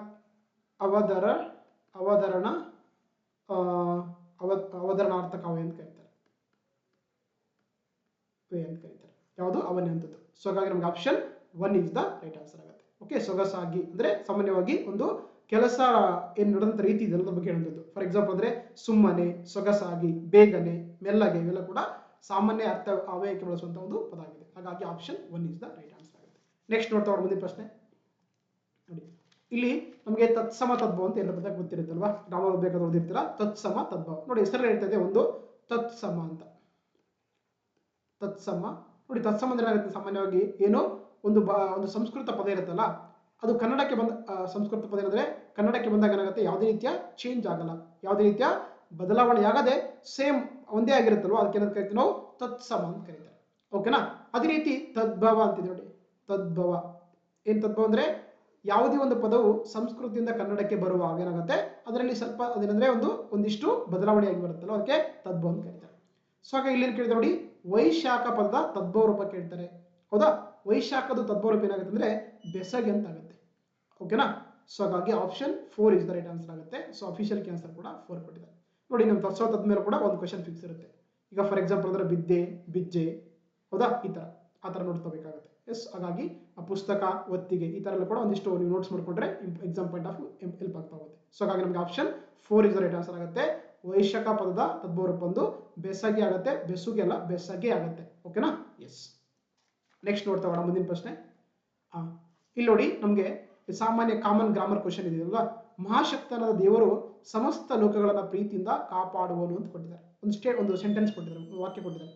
ಮಹಾಶಕ್ತನಾದ ದೇವರು ಸಮಸ್ತ ಲೋಕಗಳನ್ನ ಪ್ರೀತಿಯಿಂದ ಕಾಪಾಡುವನು ಅಂತ ಕೊಟ್ಟಿದ್ದಾರೆ ನೋಡಿ. ನಮಗೆ ಒಂದು ಸೆಂಟೆನ್ಸ್ ಅಂತ ಬಂದಾಗ, ಒಂದು ವಾಕ್ಯ ಅಂತ ಬಂದಾಗ ನಮ್ಗೆ ಏನಿರ್ಬೇಕಲ್ಲಿ ಪ್ರಮುಖವಾಗಿ ಏನಿರುತ್ತೆ, ಸೊ ಕರ್ತೃ ಇರಬೇಕು, ಆಮೇಲೆ ಕ್ರಿಯಾಪದ ಇರಬೇಕು, ಆಮೇಲೆ ಕರ್ಮಪದ ಇರಬೇಕು ಅಲ್ವಾ. ಕರ್ತೃ, ಕರ್ಮ, ಕ್ರಿಯಾಪದ ಉಲ್ಟಾ ಬರ್ತದೆ. ಓಕೆ. ಫಸ್ಟ್ ಕರ್ತೃ, ಆಮೇಲೆ ಕರ್ಮ, ಕ್ರಿಯಾಪದ ಇರಬೇಕು. ಕರ್ತೃ ಅಂದ್ರೆ ಆ ಕೆಲಸ ಯಾರು ಮಾಡ್ತಾರೆ ಅಂತ ಅರ್ಥ ಅಲ್ವಾ. ಮತ್ತೆ ಏನು ಕ್ರಿಯೆ ನಡೆದಿದೆ ಅಂತ ಹೇಳ್ತಾರೆ, ಯಾರಿಗೋಸ್ಕರ ಕರ್ಮ ಅನ್ನೋದು ಯಾವ ಮಾಡ್ತಾರೆ ಅಂತ. ಸೊ ಹಾಗಾಗಿ ನೋಡಿ, ಏನಂದ್ರೆ ಮಹಾಶಕ್ತನಾದ ದೇವರು ಸಮಸ್ತ ಲೋಕಗಳನ್ನ ಪ್ರೀತಿಯಿಂದ ಕಾಪಾಡೋನು. ಯಾರ ಬಗ್ಗೆ ಹೇಳ್ತಾರೆ, ಆಕ್ಚುಲಿ ದೇವರ ಬಗ್ಗೆ ಎಕ್ಸ್ಪ್ಲೇನ್ ಮಾಡ್ತಾ ಇಲ್ವಾ, ಈತನೇ ಕರ್ತೃ ಅಲ್ವಾ. ಹಾಗಾಗಿ ಏನಾಗುತ್ತೆ, ನಮಗೆ ಈ ಪದಲಿಕ್ಕಂತ ಕರ್ತೃ ಪದ ಕೇಳ್ತಾರೆ. ಯಾವ್ದಾಗತ್ತೆ, ದೇವರಾಗತ್ತಲ್ವಾ. ಸೊ ಹಾಗಾಗಿ ನಮಗೆ option 3 is the right answer ಆಗುತ್ತೆ. ದೇವರು ಇದರಲ್ಲಿ ಒಂದು ಈ ಕೊಟ್ಟಂತ ವಾಕ್ಯದಲ್ಲಿ ಅದು ಒಂದು ಕರ್ತೃ ಪದವಾಗಿದೆ. ನಮಗೆ ಅಫಿಷಿಯಲ್ ಕೀ ಆನ್ಸರ್ ಕೂಡ 3 ಕೊಟ್ಟಿದ್ದಾರೆ. ಓಕೆ. ಹಾಗಾಗಿ option 3 is the right answer ಆಗುತ್ತೆ. ಎಸ್. ನೆಕ್ಸ್ಟ್ ನೋಡ್ತಾ ಹೋಗೋಣ. ಇಲ್ಲಿ ಭತ್ತ ಎಂಬ ಅರ್ಥವನ್ನು ನೀಡುವ ಪದ ಅಂತ ಕೇಳ್ತಾರೆ ನೋಡಿ. ನಾವೆಲ್ಲ ಭತ್ತ ಬೆಳೆದ್ವಿ ಅಂತ ರೈತರೆಲ್ಲ ಯೂಸ್ ಮಾಡುವಂತ ಪದ. ಭತ್ತ ಅಂದ್ರೆ ಹೇಳಿ, ಭತ್ತ ಅಂದ್ರೆ ಕಳವೆ ಅಲ್ವಾ, ಕಳವೆ ಅಂತ ಕರಿತೀವಿ ನಾವು. ಕಳವೆ ಅಂದ್ರೆ ಏನು ಕರಿತೀವಿ ಅಂದ್ರೆ ಭತ್ತ ಅಂತ ಕರೀತಾರೆ. ಸೊ ಹಾಗಾಗಿ ಆಪ್ಷನ್ 2 ಇಸ್ ರೈಟ್ ಆನ್ಸರ್ ಆಗುತ್ತೆ. ಸೊ ಅಫಿಷಿಯಲ್ ಆನ್ಸರ್ ಕೂಡ 2 ಕೊಟ್ಟಿದ್ದಾರೆ. ಓಕೆ. ನಮಗೆ ಆರಕ ಅಂದ್ರೆ ಎಲ್ಲ ಕೂಡ ಅಂತ ಕರಿತೀವಿ, ಸಿರಿಧಾನ್ಯಗಳು ಅಂತ ಕರಿತೀವಿ. ಆರಕ, ನವಣೆ, ನೆರದಲಿಗೆ ದಿಲಿವೆ ಅಂತ ಕರಿತಾರೆ, ಅಂದ್ರೆ ಸಿರಿಧಾನ್ಯಗಳು ಅಂತ ಕರೀತಾರೆ. ಗೊತ್ತಿರಬೇಕು ನಿಮಗೆ ಸಿರಿಧಾನ್ಯಗಳು. ಇಂಗ್ಲಿಷ್ ನಲ್ಲಿ ಮಿಲೆಟ್ಸ್ ಅಂತ ಕರಿತೀವಿ. ಓಕೆ. ಹಾಗಾಗಿ ಭತ್ತದ ಇನ್ನೊಂದು ಅರ್ಥ ಏನಂದ್ರೆ ಕಳವೆ ಅಂತ ಕರಿತೀವಿ. ನಮ್ಮ ಕಡೆ ಆಕ್ಚುಲಿ ಕವಳಿ ಅಂತ ಕರೀತಾರೆ. ಉತ್ತರ ಕರ್ನಾಟಕ ಬಂದರೆ ಅದಕ್ಕೆ ಕವಳಿ ಅಂತ ಕರಿತೀವಿ ನಾವು, ಕವಳಿ ಅಂತ ಕರೀತಾರೆ. ಬಟ್ ಅದು ಇದು ಬಂದು ಕಳವೆ ಅಂತ ಕೂಡ ಕರಿತಾ ಹೋಗ್ತಾರೆ. ಓಕೆ. ಹಾಗಾಗಿ option 2 is the right answer ಆಗುತ್ತೆ. ಎಸ್. ನೆಕ್ಸ್ಟ್ ನೋಡ್ತಾ ಹೋಗೋಣ. ಇಲ್ಲಿ ಈಸಿ ಕ್ವಶನ್, 14ನೇ ಕ್ವಶನ್. ಜ್ಞಾನಿ ಪದದ ವಿರುದ್ಧಾರ್ಥಕ ಪದ ಕೇಳ್ತಾರೆ. ಹೌದಾ. ಜ್ಞಾನಿ ಅಂದ್ರೆ ಏನಾಗುತ್ತೆ, ನಮಗೆ ಅಜ್ಞಾನಿ ಅಂತ ಆಗುತ್ತಲ್ವಾ. ಸೊ ಹಾಗಾಗಿ option 4 is the right answer ಆಗುತ್ತೆ. ಅಫಿಷಿಯಲ್ ಆನ್ಸರ್ ಕೂಡ ನಮಗೆ 4 ಕೊಟ್ಟಿದ್ದಾರೆ. ಹೌದಾ. ಅಜ್ಞಾನಿ ಪದ ವಿರುದ್ಧಾರ್ಥ ಪದ ಏನಾಗಿದೆ? ಅಜ್ಞಾನಿ ಆಗಿದೆ. ಸುಜ್ಞಾನಿ ಅಂದ್ರೆ ಕೂಡ ಒಳ್ಳೆ ಜ್ಞಾನ ಉಳ್ಳವನು. ವಿಜ್ಞಾನ ಅಂದ್ರೆ ವಿಜ್ಞಾನದ ಬಗ್ಗೆ ಜ್ಞಾನ ಉಳ್ಳವನು. ಧ್ಯಾನ ಅಂತಂದ್ರೆ ಮೆಡಿಟೇಷನ್ ಆಗಿದೆ. ಸೊ ಹಾಗಾಗಿ ಇದ್ರ ಅಪೋಸಿಟ್ ಯಾವುದಂದ್ರೆ ಜ್ಞಾನಿದು ಅದು ಅಜ್ಞಾನಿ ಅಂದ್ರೆ ದಡ್ಡ ಅಂತ ಮೂರ್ಖ ಅಂತ ಆಗುತ್ತೆ. ಸೊ ಹಾಗಾಗಿ option 4 is the right answer ಆಗುತ್ತೆ. Okay, yes. ನೆಕ್ಸ್ಟ್ ನೋಟ್ ತಗೋಣ. ಇಲ್ಲಿ ನಮಗೆ 3 ಪದ ಕೊಟ್ಟಿದ್ದಾರೆ. ಮರಣ ಒಂದು, ಪರಿಶುದ್ಧತೆ, ಆಮೇಲೆ ಪಾತಿ ಅಂತ ಕೊಟ್ಟಿದ್ದಾರೆ. ನೋಡಿ ನಮಗೆ ಆಕ್ಚುಲಿ ಮರಣ ಒಂದು ಸಾಮಾನ್ಯವಾಗಿ ಸಾವನ್ನಪ್ಪ ಅಂತ ಕರಿತೀವಿ. ಪರಿಶುದ್ಧತೆ ಅಂದ್ರೆ ನಮಗೆ ಹಳ್ಳಿಗಳಲ್ಲಿ ಕೂಡ ನಾವು ಯೂಸ್ ಮಾಡ್ತಿರ್ತೀವಿ. ಯಾವ್ದಾದ್ರು ಹಬ್ಬಗಳು ಬಂದ್ರೆ ಮಡಿವಂತಿಕೆ ಮಾಡ್ತೀವಿ ಅಂತ ಕರೀತಾರೆ ಅಲ್ವಾ. ಈಗ ಫಾರ್ ಎಕ್ಸಾಂಪಲ್ ಅಂದ್ರೆ ಮೇಲ್ಜಾತಿ ಕೀಳ್ಜಾತಿ ಬಂದಾಗ ಮಡಿವಂತಿಕೆ ಅಂತ ಮಾಡ್ತಾರೆ. ಅವ್ರು ಮುಡಿಸ್ಕೊಳ್ಳಂಗಿಲ್ಲ ಆ ಥರ ಎಲ್ಲ ಇರ್ತಲ್ವಾ. ಆ ಮಡಿವಂತಿಕೆ ಅಂದ್ರೆ ಪರಿಶುದ್ಧತೆ ಅಂತ ಕರೀತಾರೆ. ಅದೇ ರೀತಿ ಪಾತಿ ಅಂತ ಕೂಡ ಇದಾಗ್ತಾ ಆಗುತ್ತೆ. ಸೊ ಹಾಗಾಗಿ ಈ 3 ಪದಕ್ಕೂ ಒಂದೇ ಸಮಾನತೆ ಯಾವ್ದಾಗುತ್ತೆ? ಅದು ಮಡಿ ಅಲ್ವಾ. ಮಡಿ ಅಂದ್ರೆ ಸಾವು ಕೂಡ ಹೌದು, ಮಡಿ ಅಂದ್ರೆ ಪರಿಶುದ್ಧತೆ ಕೂಡ ಹೌದು, ಪಾತಿ ಕೂಡ ಏನಾಗುತ್ತೆ? ಮಡಿ ಈಕ್ವಲ್ ಆಗ್ತಾ ಆಗುತ್ತೆ. ಹಾಗಾಗಿ ಆಪ್ಷನ್ 1 ಇಸ್ ರೈಟ್ ಆನ್ಸರ್ ಆಗುತ್ತೆ. ಅಫಿಷಿಯಲ್ ಕ್ಯಾನ್ಸರ್ ಕೂಡ ನಮ್ಗೆ ಬಂದ್ಕೊಟ್ಟಿದ್ದಾರೆ. ಅದೇ ರೀತಿ ಕಾಡು ಅಂತಿದೆಯಲ್ಲ, ಕಾಡುಗೆ ಏನು ಹೇಳ್ಬೋದು? ಇದರ ಸಮಾನಾರ್ಥಕ ಪದ ಕಾನೂನು ಹೇಳ್ಬೋದಾ? ಕಾನನ, ರೈಟ್. ಬೇಡ ಅಂತಂದ್ರೆ ಬೇಡಕ್ಕೆ ಏನು ಹೇಳ್ಬೋದು? ತಿರಸ್ಕಾರ ಹೇಳ್ಬೋದಲ್ವಾ. ತಿರಸ್ಕಾರ ಅಂದ್ರೆ ನಾವು ಅದನ್ನ ಅಪೋಸ್ ಮಾಡೋದು, ತಿರಸ್ಕಾರ ಮಾಡುವಂಥದ್ದು. ಹರಿ ಅಂದ್ರೆ ಏನಾಗುತ್ತೆ ನೋಡಿ? ಹರಿ ಅಂದ್ರೆ ದೇವರಾಗತ್ತಲ್ವಾ. ಹರಿ ಅಂದ್ರೆ ದೇವರಾಗುತ್ತೆ. ಮತ್ತೇನಾಗುತ್ತೆ? ಹರಿ ಅಂದ್ರೆ ತಿಳಿ ಆಗತ್ತಾ? ಹರಿ ಅಂದ್ರೆ ಈ ಹರಿ ಬೇರೆ ಹೌದಾ. ಈ ಅಂದ್ರೆ ಹರಿ ಅಂದ್ರೆ ತಿಳಿ ಆಗುತ್ತೆ. ಎಸ್, ಹರಿ ಅಂದ್ರೆ ದೇವರು ಅಂತ ಕರಿತೀವಿ ನಾವು. ಹಾಗಾಗಿ ಈ ತರ ಬಳಸ್ತಾ ಹೋಗ್ತಾರೆ. ಹಾಗಾಗಿ ಮಡಿ ಇದೆಯಲ್ಲ, ಇದು ಮರಣ ಒಂದು, ಪರಿಶುದ್ಧತೆ ಮತ್ತು ಪಾತಿ ಕೂಡ 3 ಕೂಡ ಏನಾಗುತ್ತೆ? ಒಂದು ಈಕ್ವಲ್ ಆಗಿರುವಂತಹ, ಸಮನಾಗಿರುವಂತಹ ಒಂದು ಅರ್ಥವನ್ನ ಕೊಡುವಂತಹ ಪದವಾಗಿದೆ ಮಡಿ. ಹಾಗಾಗಿ option 1 is the right answer ಆಗುತ್ತೆ. ನೆಕ್ಸ್ಟ್ ನೋಡ್ತಾ ಹೋಗೋಣ ಮುಂದಿನ ಪ್ರಶ್ನೆ. ಓಕೆ, ಇಲ್ಲಿ ವಿವೇಕ ಶಾಲೆಗೆ ಹೋಗುತ್ತಾನೆ ಅಂತ ಇಲ್ಲಿ ಒಂದು ಹೋಗುತ್ತಾನೆ ಕೆಳಗಡೆ ಏನ್ ಮಾಡಿದ್ದಾರೆ? ಗೆರೆ ಹಿಡಿದ್ದಾರೆ. ಈ ವಾಕ್ಯದಲ್ಲಿ ಗೆರೆ ಹಿಡಿದಿರುವಂತಹ ಪದವಿರುವಂತಹ ಕಾಲ ಸೂಚಕ ಪ್ರತ್ಯಯ ಬಗ್ಗೆ ಕೇಳ್ತಿದ್ದಾರೆ. ಗ್ರಾಮರ್, ಪ್ಯೂರ್ ಗ್ರಾಮರ್ ಇದೆ ಅಲ್ವಾ. ನೋಡಿ, ಹೋಗುತ್ತಾನೆ ಯಾವ ಆಗುತ್ತೆ ನೋಡಿ? ಹೋಗುತ್ತಾ ಅಂದ್ರೆ ಏನಾಗುತ್ತೆ? ಗುತ್ತಾ ಅಂದ್ರೆ ಉತ್ತ ಅಲ್ವಾ. ಹೋಗು ಪ್ಲಸ್ ಉತ್ತ ಈ ತರ ಆಗುತ್ತಲ್ವಾ. ಯಾವ್ದಾಗುತ್ತೆ? ಹಾಗಾಗಿ ನಮಗೆ ಆಪ್ಷನ್ 3 ಉತ್ತ ಏನಾಗುತ್ತೆ? ಒಂದು ಕಾಲ ಸೂಚಕ ಪ್ರತ್ಯಯ ಅಂದ್ರೆ ತಿಳಿಸಿಕೊಡುವಂತ ಪದವಾಗಿದೆ ಅಲ್ವಾ. ಹಾಗಾಗಿ ಆಪ್ಷನ್ 3 ಆಗುತ್ತೆ. ಅಫಿಷಿಯಲ್ ಕ್ಯಾನ್ಸರ್ ಕೂಡ ನಮಗೆ 3 ಕೊಟ್ಟಿದ್ದಾರೆ. ಓಕೆನಾ. ಹಾಗಾಗಿ option 3 is the right answer ಆಗುತ್ತೆ. ನೆಕ್ಸ್ಟ್ ನೋಡ್ತಾ ಮುಂದಿನ ಪ್ರಶ್ನೆ. ನಾನು ಸದಾಕಾಲ ಒಳ್ಳೆಯ ಯೋಚನೆ ಮಾಡುವೆ. ನಾನು ಸದಾಕಾಲ ಒಳ್ಳೆಯ ಯೋಚನೆ ಮಾಡುವೆ. ಈ ವಾಕ್ಯದಲ್ಲಿ ಮಾಡುವೆ ಪದದಲ್ಲಿರುವಂತ ಕ್ರಿಯಾರೂಪ ಕೇಳ್ತಾರೆ ನೋಡಿ. Very important. ಕ್ರಿಯಾರೂಪ ಕೇಳ್ತಾರೆ. ನಮ್ಗೆ ಇಲ್ಲಿ ಪ್ರಶ್ನಾರ್ಥಕ ಅಂತಿದೆ, ವಿದ್ಯಾರ್ಥಕ ಅಂತಿದೆ, ಆಮೇಲೆ ಸಂಭಾವನಾರ್ಥಕ ಅಂತಿದೆ, ನಿಷೇಧಾರ್ಥಕ ಅಂತಿದೆ. ನಿಮ್ಗೆ ಇಲ್ಲೆಲ್ಲ ಗೊತ್ತಿದ್ರೆ ಮಾತ್ರ ಆನ್ಸರ್ ಮಾಡೋಕ್ಕಾಗತ್ತೆ ಹೌದಾ. ನೋಡಿ, ಮಾಡುವೆ ಅಂತಿದೆಯಲ್ಲ, ಇದೇನಂದ್ರೆ ಆಕ್ಚುಲಿ ಇದು ವಿದ್ಯಾರ್ಥಕ್ಕೆ ಏನಾಗುತ್ತೆ? ಒಂದು ಕ್ರಿಯಾರೂಪದ ಆಗಿರುವಂಥದ್ದು. ಹಾಗಾಗಿ ಆಪ್ಷನ್ 2 ಆಗುತ್ತೆ. ಅಫಿಷಿಯಲ್ ಕ್ಯಾನ್ಸರ್ ಕೂಡ ನಮಗೆ 2 ಕೊಟ್ಟಿದ್ದಾರೆ. ನೋಡಿ, ನಮಗೆ ಪ್ರಶ್ನಾರ್ಥಕ ಸಾಮಾನ್ಯವಾಗಿ ಏನು ಕೇಳ್ತೀವಿ? ಎಲ್ಲಿ, ಹೇಗೆ, ಎಷ್ಟು ಅಂತ ಎಲ್ಲ ಕೇಳ್ತೀವಿ. ಅದನ್ನ ಸಾಮಾನ್ಯವಾಗಿ ನಾವು ಪ್ರಶ್ನಾರ್ಥಕ ಅಂತ ಕರೀತಾರೆ. ಅದೇ ರೀತಿ ನೋಡಿ, ವಿದ್ಯಾರ್ಥಕ ಅಂತ ಇದೆಯಲ್ಲ, ಇದೇನಂದ್ರೆ ಇದೊಂದು ಅಪ್ಪಣೆ ಅಂತ ಕರಿತೀವಿ. ಇದರ ಆಕ್ಚುಲಿ ಇದರ ಮೀನಿಂಗ್ ಏನಂದ್ರೆ ಅಪ್ಪಣೆ ತಿಳಿಸುವಂಥದ್ದು ಅಥವಾ ಭಿನ್ನ ಅಂತ ಕೂಡ ಕರೀತಾರೆ. ಸೊ ಅದನ್ನ ವಿದ್ಯಾರ್ಥಿಗಳು ಬಳಸ್ತಾ ಹೋಗ್ತೀವಿ. ಸೊ ಮಾಡುವೆ, ನೋಡುವೆ ಇದೆಲ್ಲ ಕೂಡ ವಿದ್ಯಾರ್ಥಕ್ಕೆ ಏನಾಗುತ್ತೆ? ಉದಾಹರಣೆಗಳ ಕ್ರಿಯಾರೂಪಗಳಾಗ್ತಾ ಹೋಗುತ್ತೆ. ಅದೇ ರೀತಿ ಸಂಬಂಧಾರ್ಥಕ ಇದೆಯಲ್ಲ, ಸಂಬಂಧಾರ್ಥಕ ಏನೇ? ಸಂಬಂಧಾರ್ಥಕ ಅಂದ್ರೆ ಸಾಮಾನ್ಯವಾಗಿ ನಾವು ಇಲ್ಲಿ ಆಶಯವನ್ನ ವ್ಯಕ್ತಪಡಿಸುವಂಥದ್ದು ಅಥವಾ ಸಂಶಯವನ್ನ ವ್ಯಕ್ತಪಡಿಸುವಂತಾಗಿರುತ್ತೆ. ಯಾವುದಕ್ಕೆ? ಸೊ ಈ ಒಂದು ಸಂಬಂಧಾರ್ಥಕ್ಕೆ. ಅದೇ ರೀತಿ ನಮ್ಮ ತರ್ಕವನ್ನ ವ್ಯಕ್ತಪಡಿಸಲಾಗಿರುತ್ತೆ. ಎಕ್ಸಾಂಪಲ್ ಅಂದ್ರೆ ಏನಾಗುತ್ತೆ? ಎಕ್ಸಾಂಪಲ್ ಅಂದ್ರೆ ಯಾವ್ದಾಗುತ್ತೆ ನೋಡಿ? ಆಡಿ ಯಾರು ಅಂತ ಎಕ್ಸಾಂಪಲ್ ಆಗುತ್ತೆ. ಆಡಿ ಯಾರು ಅಥವಾ ನೋಡಿ ಯಾರು, ಹೋಗಿ ಯಾರು ಅಂತ ಬಳಸ್ತಾ ಹೋಗ್ತೀವಿ. ಇದಕ್ಕೆ ಏನಂದ್ರೆ ಸಂಬಂಧಾರ್ಥಕ್ಕೆ ಎಕ್ಸಾಂಪಲ್ ಆಗುತ್ತೆ. ಅದೇ ರೀತಿ ನಿಷೇಧಾರ್ಥಕ ಅಂತ ಹೆಸರಲ್ಲಿ ಇರ್ತದೆ. ನಿಷೇಧಾರ್ಥಕ ಅಂದ್ರೆ ಏನಾಗುತ್ತೆ? ಇದು ಏನಾಗುತ್ತೆ ಅರ್ಥ? ನಿಷೇಧಾರ್ಥಕ ಅಂದ್ರೆ ಒಂದು ಕಾರ್ಯವು ನಡೆಯುವುದಿಲ್ಲ ಎನ್ನುವುದು ತೋರಿಸಿಕೊಡುತ್ತೆ ನಮಗೆ. ಯಾವುದೇ ಒಂದು ಕಾರ್ಯವು ನಡೆಯುವುದಿಲ್ಲ. ಯಾವ ತರ ಆಗುತ್ತೆ? ಎಕ್ಸಾಂಪಲ್ ಹೇಳ್ಬೋದು ನೋಡಿ. ಯಾವ್ದಾಗುತ್ತೆ ಎಕ್ಸಾಂಪಲ್? ಮಾಡನು, ಅವನು ಆ ಕೆಲಸವನ್ನು ಮಾಡನು, ಅಥವಾ ಅವಳು ಏನನ್ನು ತಿನ್ನಳು ಹೌದಲ್ವಾ. ಇದಂದ್ರೆ ನಿಷೇಧ ಹೇಳ್ತದೆ. ಅವ್ರು ಯಾವುದೇ ಕಾರಣಕ್ಕೂ ಆ ಕೆಲಸ ಮಾಡಲ್ಲ ಅಂತ ಅರ್ಥ. ಸೊ ಹಾಗಾಗಿ ಅದು ನಿಷೇಧಕ್ಕೆ ಆಗುತ್ತೆ. ಮಾಡುವೆ ಅಂತಿದೆಯಲ್ಲ, ಇದೊಂದು ಅಪ್ಪಣೆ ಅಥವಾ ಭಿನ್ನ ಒಂದಕ್ಕೆ ಅರ್ಥ ಕೊಡ್ತಾ ಹೋಗುತ್ತೆ. ಹಾಗಾಗಿ ಮಾಡುವೆ ಇದೊಂದು ವಿದ್ಯಾರ್ಥಕ್ಕೆ ಕ್ರಿಯಾರೂಪವಾಗಿರುವಂಥದ್ದು. ಹಾಗಾಗಿ ಆಪ್ಷನ್ 2 ಆಗುತ್ತೆ. ಅಫಿಷಿಯಲ್ ಕ್ಯಾನ್ಸರ್ ಕೂಡ ನಮಗೆ 2 ಕೊಟ್ಟಿದ್ದಾರೆ. ಓಕೆನಾ. ಎಸ್. ನೆಕ್ಸ್ಟ್ ನೋಡ್ತಾ ಮುಂದಿನ ಪ್ರಶ್ನೆ. ಒಂದು ಅಭಿಪ್ರಾಯದ ವಿವರಣೆ ಮುಂದೆ ತಿಳಿಸಿದಂತೆ ಇದೆ ಎಂದು ತೋರಿಸುವ ಸಂದರ್ಭದಲ್ಲಿ ಈ ಲೇಖನ ಚಿಹ್ನೆಯನ್ನ ಬಳಸಲಾಗುವುದು ಕೊಟ್ಟಿದ್ದಾರೆ. ಹೌದಾ. ನೋಡಿ, ಒಂದು ಅಭಿಪ್ರಾಯದ ವಿವರಣೆ ನಾವೇನೋ ಫಾರ್ ಎಕ್ಸಾಂಪಲ್ ಅಂದ್ರೆ ಒಂದು ಅಭಿಪ್ರಾಯ ಹೇಳ್ತಾ ಇದ್ದಾರೆ, ಒಂದು ವಿವರಣೆ ತಿಳಿಸ್ತಾರೆ. ಆವಾಗ ಯಾವ ಚಿಹ್ನೆ ಬಳಸ್ತೀವಿ ನಾವು? ಸಾಮಾನ್ಯವಾಗಿ ಈ ಚಿಹ್ನೆ ಬಳಸ್ತೀವಲ್ವಾ, ಈ ಚಿಹ್ನೆ ಬಳಸ್ತೀವಲ್ವಾ. ಯಾವ ಚಿಹ್ನೆ ಇದೆ ನೋಡೋಣ? ಉದ್ಧರಣ ಚಿಹ್ನೆ ಅಂತಿದೆ, ವಾಕ್ಯ ವೇಷ್ಟನ ಚಿಹ್ನೆ ಅಂತಿದೆ, ಆವರಣ ಚಿಹ್ನೆ ಅಂತಿದೆ, ವಿವರಣಾತ್ಮಕ ಚಿಹ್ನೆ ಅಂತಿದೆ ಅಲ್ವಾ. ಸೊ ಹಾಗಾಗಿ ನಾವು ಅಭಿಪ್ರಾಯ ಮಾಡೋಕೆ ಸಾಮಾನ್ಯ ಏನು ಮಾಡ್ತೀವಿ? ಅಲ್ಲಿ ವಿವರಣಾತ್ಮಕ ಚಿಹ್ನೆನ ಬಳಸ್ತೀವಿ ಅಲ್ವಾ, ಈ ಚಿಹ್ನೆ ಬಳಸ್ತೀವಿ. ಸೊ ಹಾಗಾಗಿ option 4 is the right answer ಆಗುತ್ತೆ. ಅದೇ ರೀತಿ ಆವರಣ ಚಿಹ್ನೆ ಇದೆಯಲ್ಲ, ಯಾವ ಬಳಸ್ತೀವಿ ಇದನ್ನ, ಈ ತರ ಬಳಸ್ತೀವಲ್ಲ ನೋಡಿ. ಈಗ ಫಾರ್ ಎಕ್ಸಾಂಪಲ್ ಅಂದ್ರೆ ಲವಕುಶರು ಅಥವಾ ಯಾವ್ದು ಬಾಲಕನು ಕುದುರೆ ತಂದ್ರೆ ಅಂತ ಬರ್ತೀವಿ ನಾವು, ಕುದುರೆ ಅಂತ ಬರೆದು ಬ್ರಾಕೆಟ್ ಅಲ್ಲಿ ಮಾಡ್ತೀವಿ ಅಂದ್ರೆ ಅದೇ ಪದಕ್ಕೆ ಸಮನಾಗಿ ಏನ್ ಬರ್ತೀವಿ, ಅಶ್ವ ಅಂತ ಬರ್ತೀವಿ. ಅವಾಗ ಏನ್ ಮಾಡ್ತೀವಿ ನಾವು ಆವರಣ ಚಿಹ್ನೆ ಬಳಸ್ತೀವಿ. ಹಾಗಾಗಿ ಇದು ಆವರಣ ಚಿಹ್ನೆ ಅಂತ ಕರೀತಾರೆ. ಉದಾಹರಣೆ ಅಂದ್ರೆ ಏನು ಹೇಳೋಣ.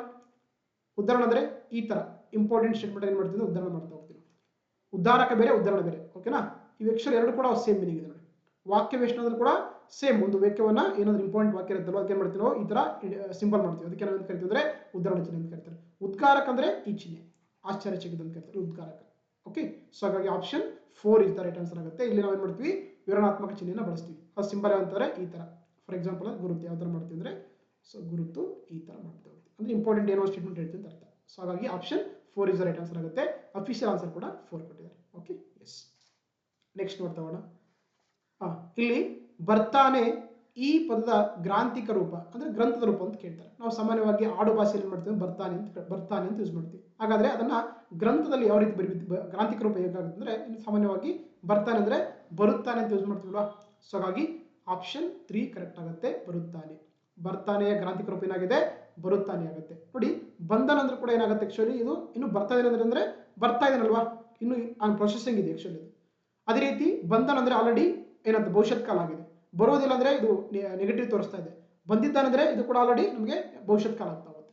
ಹಾಗಾಗಿ ನಮಗೆ ಬರುತ್ತಾನೆ ಅಂದ್ರೆ ಆಕ್ಚುಲಿ ವರ್ತಮಾನ ಕಾಲ ಹೇಳ್ತಾ ಇದೆ. ಹಾಗಾಗಿ ನಮಗೆ ಬರ್ತಾನೆ ಗ್ರಾಂಥಿಕ ರೂಪ ಬಂದು ಬರುತ್ತಾನೆ ಆಗುತ್ತದೆ. ಹಾಗಾಗಿ ಆಪ್ಷನ್ 3 ಆಗುತ್ತೆ. ಅಫಿಷಿಯಲ್ ಕೀ ಆನ್ಸರ್ ಕೂಡ ನಮಗೆ 3 ಕೊಟ್ಟಿದ್ದಾರೆ. ಓಕೆ. ಹಾಗಾಗಿ option 3 is the right answer. Next ನೋಡ್ತಾ ಹೋಗೋಣ ಮುಂದಿನ ಪ್ರಶ್ನೆ. ಎಸ್. ಇಲ್ಲಿ ನಮಗೆ ಒಂದು ಸಾಮಾನ್ಯ ಕನ್ನಡದ ನಾಲೆಜ್ ಇದ್ರೆ ಈ ಕ್ವಶನ್ ಆನ್ಸರ್ ಮಾಡಬಹುದು. ಇಲ್ಲಿ ಒಂದು ಪದ ಕೊಟ್ಟಿದ್ದಾರೆ, ಅನಿರ್ವಚನೀಯ ಅಂತ ಪದ ಇದೆ.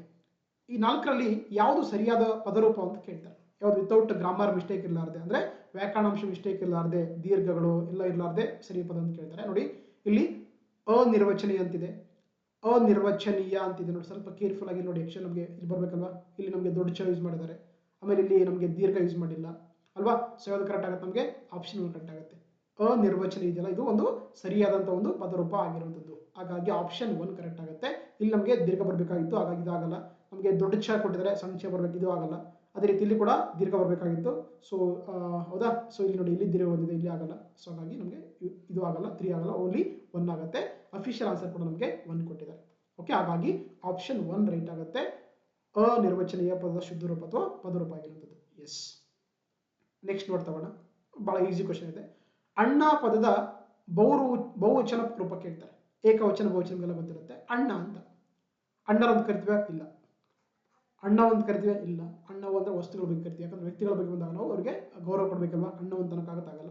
ಅಣ್ಣಗಳಂತ ಕೊಡ್ತೀವಿ ನಾವು. ಆಕ್ಚುಲಿ ಈ ವಸ್ತುಗಳಿಗೆ ಕೂಡ ಗಳು ಯೂಸ್ ಮಾಡ್ತಾ ಹೋಗ್ತೀವಿ. ಅದೇ ರೀತಿ ಅಣ್ಣಂದಿರು ಇದೆಯಲ್ಲ, ಇದು ಏನಾಗಿದೆ, ಅಣ್ಣ ಪದ ಒಂದು ಬಹುವಚನ ಆಗಿರುವಂಥದ್ದು. ಹಾಗಾಗಿ option 4 is the right answer ಆಗುತ್ತೆ. ನೋಡಿ, ರೀಸೆಂಟ್ ಆಗಿ ಇದು ಆಕ್ಚುಲಿ EMRS ಎಕ್ಸಾಮ್ ಅಲ್ಲಿ ಕೇಳಿದ್ರು ಪ್ರಶ್ನೆ, ಸೇಮ್ ಪ್ರಶ್ನೆ ಕೇಳಿದ್ರು ಕನ್ನಡ ಗ್ರಾಮರ್ ಅಲ್ಲಿ. ಹಾಗಾಗಿ ನಮಗೆ ಅಫಿಷಿಯಲ್ ಆನ್ಸರ್ ಕೂಡ ಕೀ ಆನ್ಸರ್ ಕೂಡ 4 ಕೊಟ್ಟಿದ್ದಾರೆ. ಹಾಗಾಗಿ option 4 is the right answer ಆಗುತ್ತೆ. ಓಕೆ. ಎಸ್. ನೆಕ್ಸ್ಟ್ ನೋಡ್ತಾ ಹೋಗೋಣ. ಇಲ್ಲಿ ನಮಗೆ ಒಂದು ಪ್ಯೂರ್ ಗ್ರಾಮರ್ ಕ್ವಶನ್ ಇದೆ.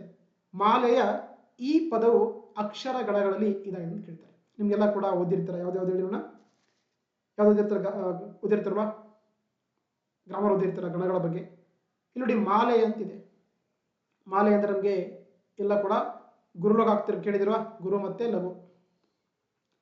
ಲಘು ಅಂದ್ರೆ ಏನಾಗ್ತೀರಾ, ಯು ಸಿಂಬಲ್ ಅಲ್ವಾ, ಒಂದು ಮಾತ್ರೆ ಕಾಲ ಇರುತ್ತೆ. ಲಘು ಅಂದ್ರೆ 2 ಮಾತ್ರೆ ಕಾಲ ಮೈನಸ್ ಬರಿತಾ ಹೋಗ್ತೀವಿ.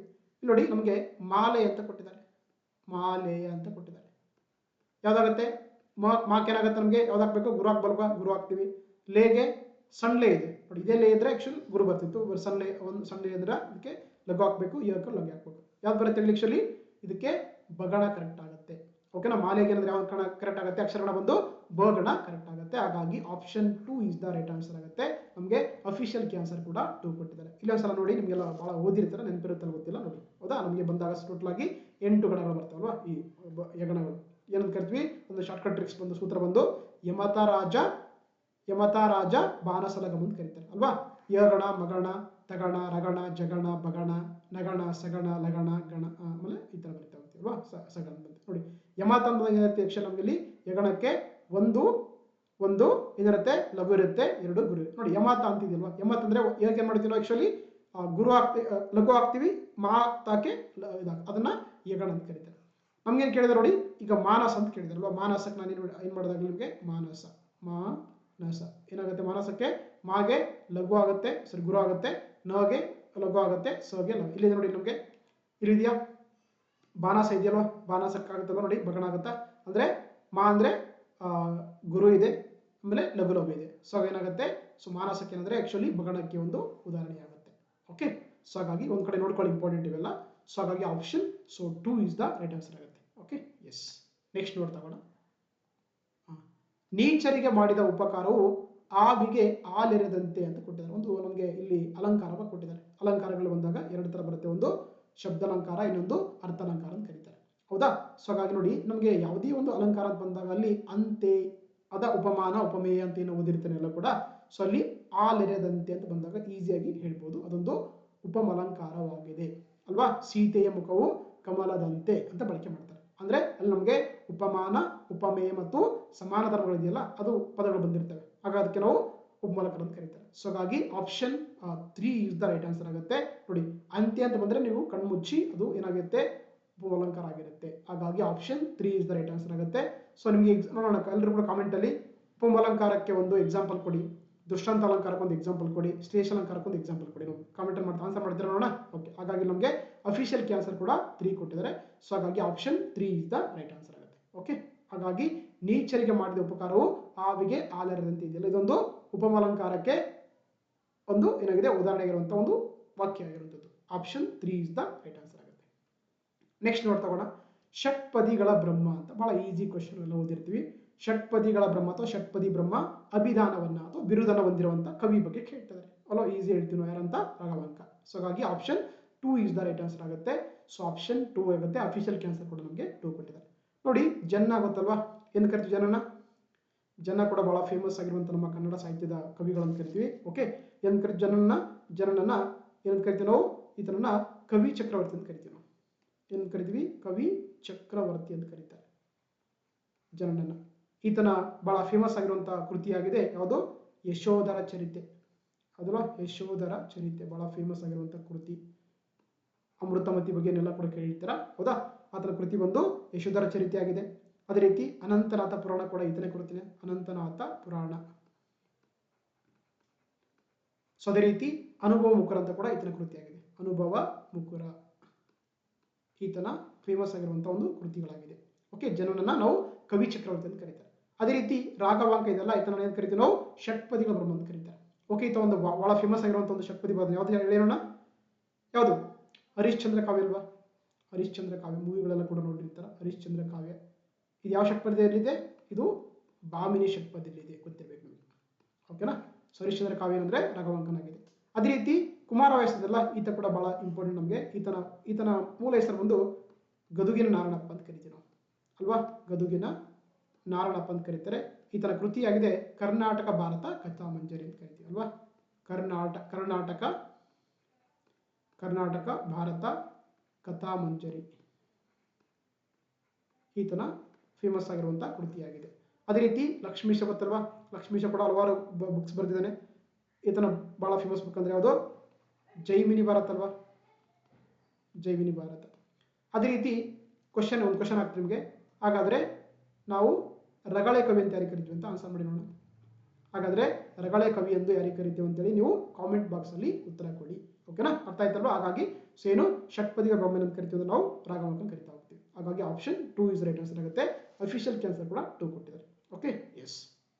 ಲಾಸ್ಟ್ ಕ್ವಶನ್ ನೋಡ್ತಾ ಕನ್ನಡ ಸಾಮಾನ್ಯ ಕನ್ನಡದಲ್ಲಿ ತಾಳಿದವನು ಬಾಳಿಯಾನು ಅಂತ ಒಂದು ನಮಗೆ ಗಾದೆ ಮಾತು ಕೊಟ್ಟಿದ್ದಾರೆ. ಇದು ನಮ್ಮ ಬಹಳ ಜೀವನದಲ್ಲಿ ಕೂಡ ಬಹಳ ಬಳಸುವಂತ ಒಂದು ಬಹಳ ಫೇಮಸ್ ಆಗಿರುವಂತಹ ಗಾದೆಯಾಗಿದೆ.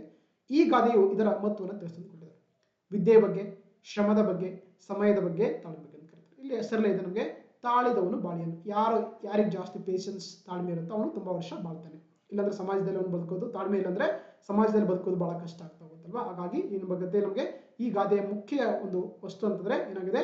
ತಾಳ್ಮೆ ಅಥವಾ ಪೇಷನ್ಸ್ ಬಗ್ಗೆ ಹೇಳ್ತಾ ಇದ್ದಾರೆ. ಹಾಗಾಗಿ option 4 is the right answer ಆಗುತ್ತೆ. ಅಫಿಷಿಯಲ್ ಕ್ಯಾನ್ಸರ್ ಕೂಡ ನಮಗೆ ಏನಾಗುತ್ತೆ? ಸೊ 4 ಕೊಟ್ಟಿದ್ದಾರೆ. ಓಕೆನಾ? ವಿದ್ಯೆ ಬಗ್ಗೆ ಏನು ಹೇಳ್ಬೋದು ನಾವು? ಏನಂತಾರೆ?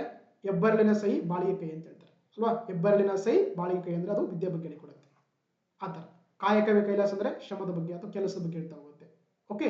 ಸೊ ಆ ಥರ ಹಾಗಾಗಿ ನಮಗೆ ತಾಳಿದವನ ಬಾಳೆ ಬಗ್ಗೆ ಇದರ ಬಗ್ಗೆ ಹೇಳಿಕೊಡ್ತಿದ್ದು ತಾಳಿನ ಬಗ್ಗೆ ಹೇಳಿಕೊಡುವಂಥ ಒಂದು ಮಹತ್ವವಾಗಿರುವಂಥ ಗಾದೆಯಾಗಿದೆ. ಸೊ ಹಾಗಾಗಿ option 4 is the right answer ಆಗುತ್ತೆ.